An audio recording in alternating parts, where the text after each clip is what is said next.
So recently we had Cornel West go on Joe Rogan's podcast, and Joe said afterwards it was one of his favorite podcasts of all time. The audience loved it, and Cornel West did a brilliant job laying out a left-wing vision and philosophy without being condescending or preachy. Cornel West did a brilliant job, and as a result of Joe Rogan enjoying that conversation so much, he was kind of open to exploring this ideology and philosophy more. So Cornel West said multiple times in that podcast that, he's campaigning with Brother Bernie. And I think that piqued Joe Rogan's interest. So they got together. I wonder who bridges that world between podcast land and Joe Rogan and lefty politics. Who is the perfect bridge between those two worlds that could have potentially helped set this up? Anyway, so they got together and they had an awesome podcast. The only downside, in my opinion, was that it was only an hour. I wish it was longer, but Bernie's a little bit busy trying to save the country. He's out there doing town halls. He's out there protesting on the front lines with people. He's taking on the pharmaceutical companies and the for-profit health insurance companies and Wall Street. So he's a little bit busy, so we can give him a pass. But the conversation between Joe Rogan and Bernie Sanders was wonderful. I believe this is the first time that Joe Rogan was trending number one on YouTube, which, by the way, incredibly difficult thing to do, especially because the algorithm fucks with everything. So, I'm sure they make it harder for somebody like Joe Rogan to trend because oftentimes they think he's too risque and controversial because he has on people from all over the political spectrum, people that we might massively disagree with, whether it's Alex Jones or Ben Shapiro or whatever, but those podcasts did really well in terms of numbers, but I think they were a little bit tampered with in terms of staying off the trending list. Funny enough, Bernie Sanders and Joe Rogan, number one. I believe it was within the course of one day, it was like 3 million views or something and still rising rapidly. And the thing that made me really happy is the comments. So as somebody who is a lefty, who's been on Rogan's podcast multiple times, I can tell you, I knew going in, it's a little harder for a lefty to get a positive reaction from the audience. But I succeeded. There are other lefties who've succeeded on that front. Cornel West definitely succeeded on that front, and Bernie did too. And so he took his message to an audience that's not necessarily already in sync with his message, and he won a lot of them over. So just to give you an idea, these are just some of the comments that caught my eye. Brandon Avila said the following: "Great conversation. Makes me realize how not radical Bernie is." Which is only exactly what we've been saying and exactly what we know is the truth. Ane says the following: "It's like he's a real human using his brain, not a puppet controlled by money." Mick Force says, "He just makes sense to me, more so than any other candidate." Jason Roberts: "I was on the fence on which Dem I was voting for until I watched this video. Decision made. Thanks, Joe, for asking great questions and giving Bernie time to answer thoroughly." Frank says, "This was pretty great. Learned more about Bernie from this than any other source in the past 5+ years." Nuviles says, "This is fucking awesome. Whether left or right, I think we can all agree on being against corrupt corporatism." Eric Bruce: "I consider myself a Republican, but I actually agree with a lot of what Bernie said here." Mr. Super Mario 34, "I consider myself the exact opposite of a socialist, but Bernie is onto something, taxing Wall Street 0.5% for every trade. It would create a more stable stock market as well as creating more revenue for this country. Plus, we already bailed them out, so..." And that goes on and on. That's just like, and that's reflective, this is the most important point here, that's reflective of the sentiment.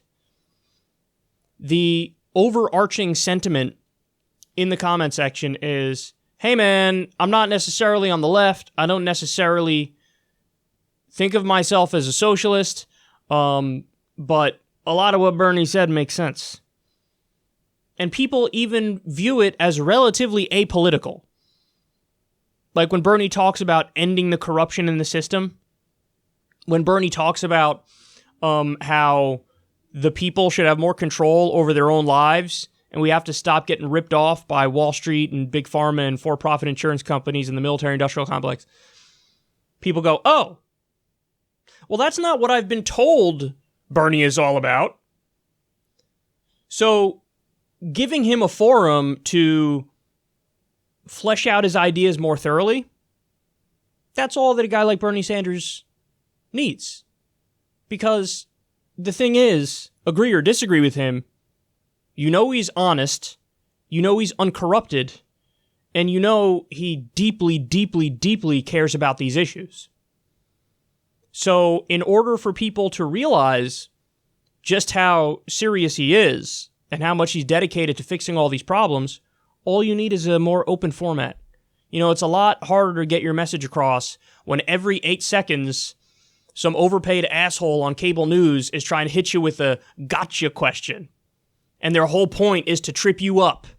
Their whole point is to, misinterpret whatever you're saying in the most brazen, gross way possible and pretend like their interpretation of it is obvious. And again, this is why Bernie, look at him in the other formats. Look at the questions he's asked during the debates. There's a reason why his moment of course I know, I wrote the damn bill, when he was schooling Tim Ryan on Medicare for All, there's a reason why that blew up. Because it was an instance of, oh my goodness, he's had enough. He's had enough with the constraints of this ridiculous format where he can't really explain exactly what the goal is and what the process is and what the policy is. He's got to do it in under a minute, and he's got to do it while fending off a bunch of lying smear merchants around him and an overpaid cable news asshole who's purposely trying to mislead people. So, Joe Rogan, who's gotten a lot of criticism in the past from a lot of people for hosting right-wingers, well, he actually showed now that he tries to live up to what a lot of people pretend to believe in. So in other words, there's a lot of people out there who say, I'm all about a marketplace of ideas, bro. I'm all about having these tough conversations with fringe ideas to try to have a battle of ideas and the marketplace of ideas. And I'll hear out anybody, bro. A lot of people say that, and then they set up little right-wing safe spaces. Well, in the case of Rogan, he's staying true to that principle in a serious way, where, yeah, he does have on plenty of right-wing figures, but he also has on myself, he also has on Abby Martin, he also has on Jimmy Dore and David Pakman and Cornel West and Bernie Sanders, so on and so forth. So, and there's another reason why this is incredibly important. It's the number one podcast in the world. Just understand that agree or disagree with him, like it or not like it, it's the number one podcast in the world. And when you're trying to win an election, you bring your ideas everywhere. Now, that doesn't mean that there aren't, some people who are TFGs, as I call them, too far gone, that it doesn't matter how much sense you make and it doesn't matter how directly you appeal to them, they're still going to tell you to fuck off. Of course they exist, of course. But your goal should be, number one, make sure your base comes out for you. Never abandon your base in politics. Rule number one. So turn out your base completely. Number two, get those independents. Number three, get the people who are relatively apolitical and they normally stay home in an election. Number four, get the people who are gettable, who might describe themselves as moderately conservative or Republicans or former 2 times Obama voters who then flip to vote for Trump. So that's how you win. You build a rock-solid coalition where you get everybody who is gettable. And certainly going on a forum like Joe Rogan's only helps in that pursuit. And the comments really prove it. They really do. Because people have this caricatured, idea of who Bernie Sanders is and what he represents. And then when he's allowed to just go and explain it, all of a sudden people go, oh, shit. Well, that makes a hell of a lot more sense than, Fox News tells me all he cares about is giving people free everything all the time. And, he's trying to take down America and fight for open borders and whatever, fill in the blank with whatever goofy straw man they have of the left. He makes clear, no, I'm for the United States becoming a thriving social democracy and us catching up with the rest of the developed world and improving your life. He makes that crystal clear. And I think this was overwhelmingly positive. And this is what I love to see. I love to see left ideas catch on and expand. Because I have confidence in our ideas to the point where I think if you present them in a reasonable way to people, you're going to convince a lot more people than not. So if you have faith in those ideas, then of course you should be willing to take it in all these different forums. Absolutely. No question about it. So what I would say to the people, because there are critics of him going on Joe Rogan's podcast at all, which is kind of amazing to me, but there are people who exist who are like, it's a bad idea because I think he's a bad guy because he has on all these bad guys and whatever. What I would say to those people is take yes for an answer. When Bernie convinces people to agree on really important issues, it's better to say, oh, cool, you agree now, than, hey, fuck off, you were once bad and wrong.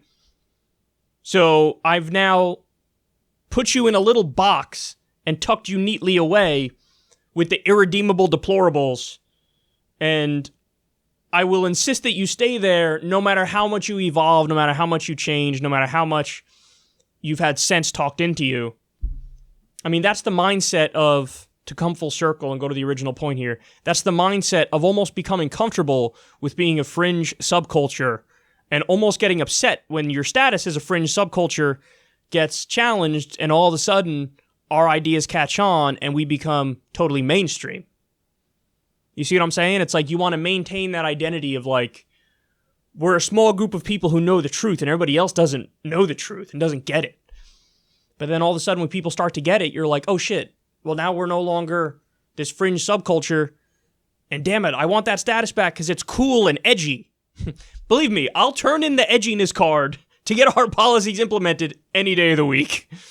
So if you tell me, hey Kyle, you'll be viewed as like really square. Who says square anymore? What a ridiculous word. What a ridiculous context to use it. But if you tell me, hey Kyle, you're going to be viewed as really boring and really not edgy and really mainstream, but at the end of the day, we're going to get Medicare for all and free college and a living wage and we're going to end the wars, I'd be like, sign me up, man. Call me Dorky McDorkington for all I give a shit. I don't care. Let's fix this country and the planet while we're at it. So, wonderful podcast. Tremendous credit to Joe Rogan for having Bernie Sanders on and giving him a fair hearing and a fair format. Shout out to Bernie Sanders for knocking it out of the park. Shout out to Cornel West for also doing an amazing podcast with Joe Rogan. And let's keep moving forward, man, because in a weird way, I actually believe in this battle of ideas, for lack of a better phrase, lack of a better term, because that is so played out and so used by so many dumb people that it's hard to take that phrase seriously. But I actually believe in that, and I do think that in the long run, we'll win with way more people than we won't. And as long as we give it our best shot in changing people's minds, at the end of the day, we can always look ourselves in the mirror and say, hey, we did our best. And that's the road that we're on right now. That's the process that we're going through, and it's a good thing.